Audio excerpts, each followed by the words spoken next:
Audio Jungle. Audio Jungle.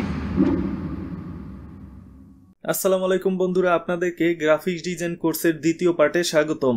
বন্ধুরা, বেশি বেশি লোক যদি ভিডিওতে ভিউ দেয় তাহলে কাজ শেখাতে বা ভিডিও তাড়াতাড়ি আপলোড দিতে ভালো লাগে। তাই দয়া করে আপনি নিজে সাবস্ক্রাইব করুন এবং আপনার বন্ধুদের সাথে শেয়ার করুন ভিডিওটি। তো আজকে যারা নতুন দেখছেন এই ভিডিওটা তাদের বলবো, আজকে আমরা এই ভিডিওতে যেই কাজ শেখাবো সেটা হলো অ্যাডোবি ইলাস্ট্রেটরের ফ্রি অল্টারনেটিভ পাওয়ারফুল ভেক্টর ডিজাইনের গ্রাফিক্স ডিজাইনের সফটওয়্যার আর কি, ইনস্কেপ। আর একটা কথা বন্ধুরা আপনাদেরকে জানিয়ে দেওয়া আমি মনে করছি প্রয়োজনীয়, সেটা কম্পিউটার স্ক্রিনে গিয়ে প্রথমে আপনাদের দেখিয়ে নিই। এবং একটা গুরুত্বপূর্ণ কথা, গ্রাফিক্স ডিজাইন শেখার ক্ষেত্রে আপনাদেরকে বিভিন্ন টুল বা ডিজাইন শেখানোর চেয়েও গুরুত্বপূর্ণ হলো কথা বলা। কারণ আমি যদি আপনাকে কথা বলে বুঝিয়েই না দেই, শুধু আপনাকে আমি কাজগুলো দেখাই, তাহলে কিন্তু আপনার মাথায় কাজটা ঢুকবে না। তাই আপনি কথাগুলোও মন দিয়ে শুনবেন। তো চলুন বন্ধুরা কম্পিউটার স্ক্রিনে যাই। তো বন্ধুরা, আজকে আমরা দ্বিতীয় পার্টে দেখব ইউজার ইন্টারফেস সম্পর্কে। ইউজার ইন্টারফেস না জানলে সফটওয়্যার নিয়ে কাজ করতে পারবেন না। তো চলুন, এখানে দেখুন কুইক স্টার্ট থেকে আপনি ডার্ক লাইট থিম বেছে নিতে পারবেন। আমি ডার্ক থিম দিয়ে কাজ করব, এটা আমার চোখের জন্য ভালো। লাইট থিম দিয়ে কাজ করলে মাথা ব্যথা তাড়াতাড়ি ধরে। তো এখানে টাইম টু ড্র আসার পর প্রিন্টে যাওয়ার পর যেটা আপনার সাইজ প্রয়োজন, এখানে অনেকগুলো আছে, যে কোনো একটা সাইজ আপনি সিলেক্ট করে টিপ দিলেই সফটওয়্যারটা ওপেন হয়ে যাবে ইনস্কেপ। তো বন্ধুরা, এখানে দেখতে পাচ্ছেন আমাদের ডকুমেন্ট এবং আমাদের ডান দিকে আছে একটা প্যানেল ওপেন হয়ে আছে। এখানে দেখুন 3টি ডট দেখা যাচ্ছে।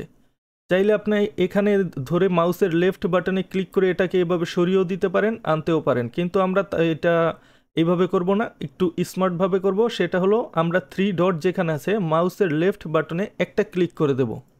দেখুন এটা অফ হয়ে গেছে, মানে সাইডে চলে গেছে। এখন আমাদের ডকুমেন্টটা বড় হয়ে গেছে, ভালোভাবে দেখা যাচ্ছে। আবার যদি আমরা 3টা ডটে ক্লিক করি তো মাউসের লেফট বাটন দিয়ে, তখন দেখবেন আবার চলে এসেছে। তো আপাতত এটা সাইডে থাক। তো বন্ধুরা, এখানে দেখুন উপরে যেটা আছে ফাইল, এডিট, ভিউ শুরু করে এখানে হেল্প পর্যন্ত, এটাকে বলে আপনার মেনু বার। একটা মেনুতে ক্লিক করলে অনেকগুলো মেনু আপনার বের হয়ে আসবে।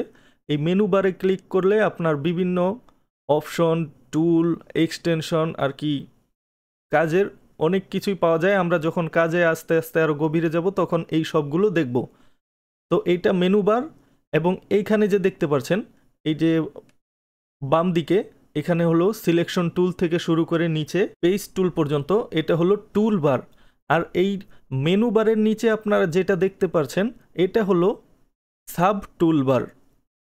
এখানে কিছু টুল দেখা যাচ্ছে। এখন যদি আমরা সিলেকশন টুল থেকে নোট টুলে চলে যাই, দেখুন এখানে কিন্তু উপরের মেনু বারের নিচে যেটা আছে সাব টুল বার, এটা অটোমেটিক চেঞ্জ হয়ে গেছে। আপনি যেই টুলেই সিলেক্ট করবেন দেখুন এটা কিন্তু চেঞ্জ হতেই থাকবে। এবং আমাদের ডান দিকে আছে এটা হলো শর্টকাট বার। ধরুন আমরা এখানে একটা ডকুমেন্ট ওপেন করব বা ফাইল ওপেন করব, এখানে যাওয়ার পর ফাইলে ক্লিক করার পরে ওপেনে দিতে হয়। তখন আমাদের ধরেন আমরা কোনো ডিজাইন, টেমপ্লেট, লোগো এখানে আমাদের ডকুমেন্টে আনবো, এটা ওপেন করতে হয় এইভাবে ফাইলে গিয়ে তারপর ওপেন, অথবা শর্টকাট আছে কন্ট্রোল ও। তো এই শর্টকাটটা দেখুন ডান দিকে দিয়ে দিয়েছে, এই যে দেখুন ওপেন, ক্লিক করলাম, সেম কাজটাই হয়ে গেল।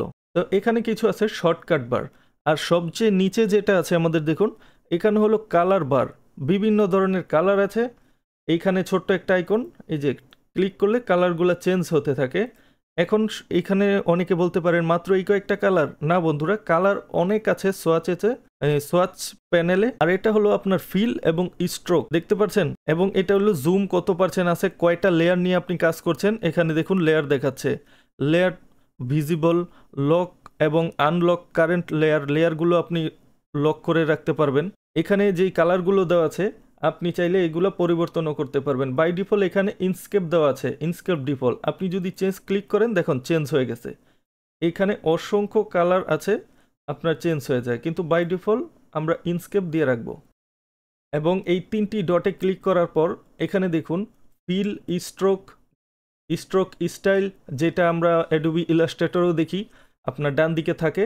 অ্যারোতে ক্লিক করলে আরও অনেক প্যানেল আপনার চলে আসবে, text and font, symbol, export, check spell, swatches, icon preview, অনেক কিছু আছে বন্ধুরা। এইখানে আপনি আপনার প্রয়োজন মতো এখানে প্যানেল আপনি অ্যাড করতে পারবেন। তো বন্ধুরা আর যেই কাজটা করা দরকার বা আপনি করতে পারেন, এখান থেকে প্রিফারেন্সে আসতে পারেন। তো প্রিফারেন্সে আসার পর থিমে যাওয়ার পর এখানে দেখুন আমি হাই কন্ট্রাস্ট দিয়ে রেখেছি এবং ডার্ক থিম আমি সিলেক্ট করে রেখেছি।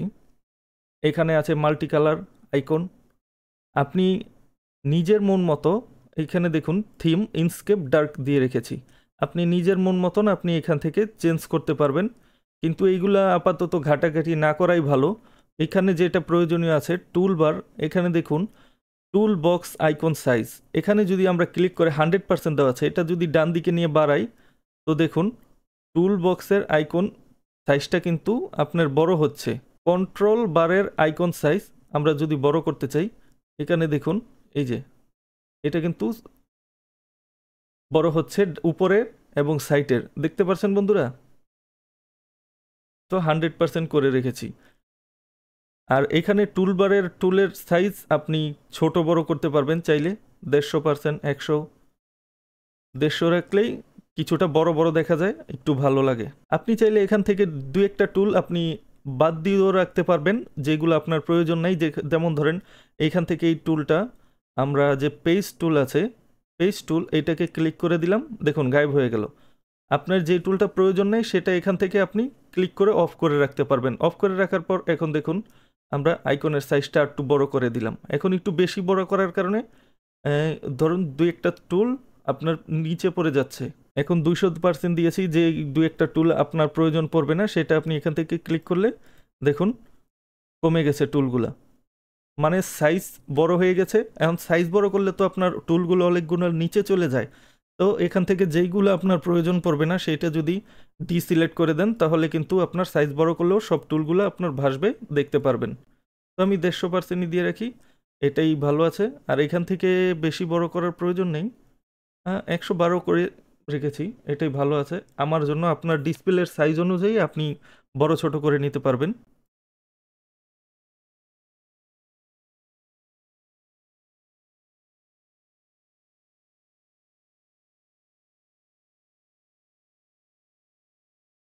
এখানে আরও অনেক অপশন আছে, এইগুলো আস্তে ধীরে আপনার কাজের ক্ষেত্রে আমরা ব্যবহার করব এবং টুলগুলা অন অফ করব কাজের ক্ষেত্রে। এখন তো আমরা নির্দিষ্ট করে বলতে পারি না এই কাজের জন্য আমাদের এটা অন করতে হবে বা এই কাজের জন্য এটা অফ করতে হবে, কাজের ক্ষেত্রে বোঝা যাবে। তো এখান থেকে রেন্ডারিং যে অপশনটা আছে বন্ধুরা, এখানে ওপেন জেল আনএবল করে দেবেন। আর এখানে আপনার টুলবারের যেই সাইডে আছে এখানে আপনি মাউস নিয়ে গিয়ে যাওয়ার পর দেখুন দুইটা তীর এসেছে মাথায়, দুই সাইডে দুইটা তীরের মাথায় এসেছে। এখানে যদি আপনি মাউসের লেফট বাটন ক্লিক করে ডান দিকে আনুন তাহলে দেখুন আপনার টুলবারের সাইজগুলা আপনি কিন্তু পরিবর্তন করতে পারছেন, সিঙ্গেল ট্রিপল একসাথে নিতে পারবেন।